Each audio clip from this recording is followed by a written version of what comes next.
Hello and welcome back to Las Vegas for the Dice Towers coverage of the GAMA Trade Show 2017. I'm Eric Summerer here with Ed from Pencil First Games. Howdy.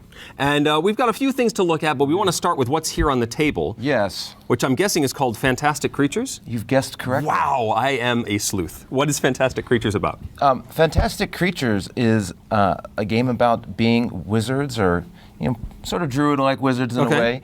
And you are all competing to sort of get the top spot in the land and demonstrate your prowess with all sorts of creatures. So you're going to be starting with 12 creatures. Everyone starts with the same deck of creatures. And you're going to be playing them over the course of a day to move up these different realm tracks. And so it's a competition, sort of like a dog sled race, where you're working your creatures down the tracks in each realm to get the furthest. And the player who's sort of accrued the most renown from moving across the tracks at the end of 3 days is the winner. And so the dynamic in Fantastic Creatures was designed by Christopher Ham, who designed Strife, is around how you select and place your creatures. So everyone has a deck. They have a player track and some pieces. I've slowed it down here, but you basically are going to shuffle your cards and you draw 4 into your hand, 4 creatures that is. And they have some key information. They have their magic power, what realm they're associated with.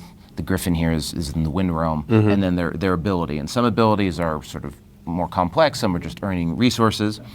And what the player is going to do is they look at their 4, and they're going to pick one to sort of go on a long-term expedition up here. That's based on their power, so you usually pick a higher power one to do that. You set this aside. And then you're going to take the other 3 and order them in front of you face down. Well, everyone else is doing that. And then we're all going to flip. So it's sort of like a programming game in that you flip, you see the initiative, except that this is much more of a magic ability sort of combination game where you're looking to combo the powers, move up the realms, earn gifts from being in the lead, and use that to just get farther than all the other players. And that's the basic way the game is played. There's some spells that you can use over the course of the day and amulets that get traded amongst players. But the real fun here is being able to sort of combo and use your different creatures as you go. There's also this vast expanse where it's not quite deck building, but you can sort of augment your deck as you go and then swap out creatures. So over the course of your game, you're going to have a different 12 creatures than all the other players do, based on whether or not you want to keep your original 12 or work in the Goblin or the Chimera or whatever you'd like. The art design here is very distinctive. It reminds me of the Legend of Zelda Wind Waker game. Was that a influence? Well, I like color. So color's an influence, and Wind Waker's fantastic. This is actually, the art for this game was art that was created actually a while ago in a vast world video game setting, and then we pulled it back towards doing it within this game design. So it has that quality to it, that Wind Waker-esque quality to it. I don't know if it was at the same time as Wind Waker, but Breath of the Wild is also quite fun. So, when can we get our hands on Fantastic Creatures? So this should be hitting Kickstarter in 3 or 4 months. And then from there it'll be about 9 months before it hits retail. Great. Well, let's talk about the other 2 games you brought along. These appear to be finished and ready to go. They are. I brought Heroes and Tricks and Herbaceous. Oops, that's right. Both of these are in retail now, and they were originally Kickstarters. Heroes and Tricks is a neat box. Neat box, yeah. It's a trick-taking game, but it's a little bit different because rather than a standard, typical trick-taking game, you have a lot less information and it's a lot more deduction. And some would say luck involved. Where as players, you're going to pull a hero from the back.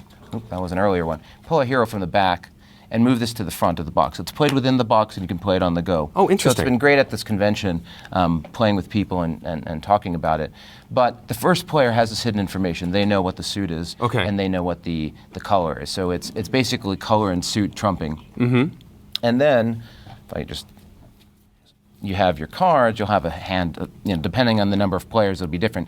But, standard 1 to 8 in the different suits. It's all sort of gamey fantasy with the dice and the meeples and stuff like that. But you're trying to play against what you're seeing. So the best thing I could play here would be a green 8. But a green 8 card. But say I don't have a green 8, I might have a red card. So where is there? Say I have a 3 red. It's not green, but it's a card, so they're both cards. Okay. So I'll put this in, and then I pass it to you. Okay, so all I see is the card you played. I can't see the initial card that Right. you... Okay. So it's sort of like telephone in a way, right? And so as you move it down, the information's getting worse. But you could still say, well, if he played a red card that's a 3, and I've got a 4, I know I'm going to be better than him no matter what it is, because I've beat out his card. There are also these gear cards you can use, which mix things up and reverse things and change things, let you see the card behind. So it's really a combination of understanding you don't have the information you need. If you can't handle not having information, this isn't the game for you. But as long as you can handle that, it's a lot of fun, and you can play it on the go and move around with it. And Herbaceous. And so Herbaceous, different feel. I'm going to move the creatures out of the way a little bit. Yeah, so you can sure. I can help you over here too. Herbaceous came out last month as well, and Herbaceous is very pretty. As you can see here, these are all shuffled up, but Herbaceous has the players planting and potting a bunch of herbs, and there are more of them, but I might miss a few. And what you're doing in this game is you have your private garden and a community garden. This was designed by Steve Finn. If you've played Biblios, the mechanicals feel familiar, but each player has 4 pots, and it's a set collection game, push your luck set collection game, where you have the deck, which I'm going to flip over quickly, and you're going to draw a card. Let me just move these out of the way for a moment. You're going to draw a card, and you have to decide, do I want to keep this card for me in my private garden only that I have access to, or am I going to put it in the community garden? Okay. Whatever I do, the next card has to do the opposite. Ah. So if I place it here, then you're risking that this one is mine. This is better. Yeah. Is better, or what I wanted is maybe better to see, or the opposite. So you don't draw both. You have to sort of look at one, decide bird in the hand versus the bush, and then make the placement. So as you play, these are going to be bigger, and say we have another player out here, just sort of move it along, and then at some point you're going to say, okay, I'm ready to use one of my pots. These can only happen once per game, and they are each a different set. So this is all the same, this is pairs, sort of a wild. You decide when you're going to score this particular type of set. Right, and the more it has, the better. So there's this push your luck pressure to say, should I score now, say in the one that wants all different, so I could take this 2 and 5, which would be pretty good.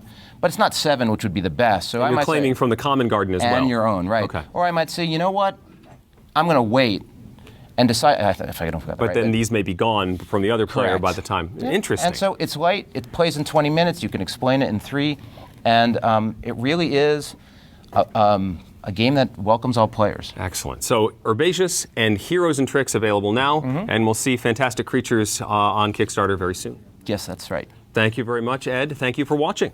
Thanks.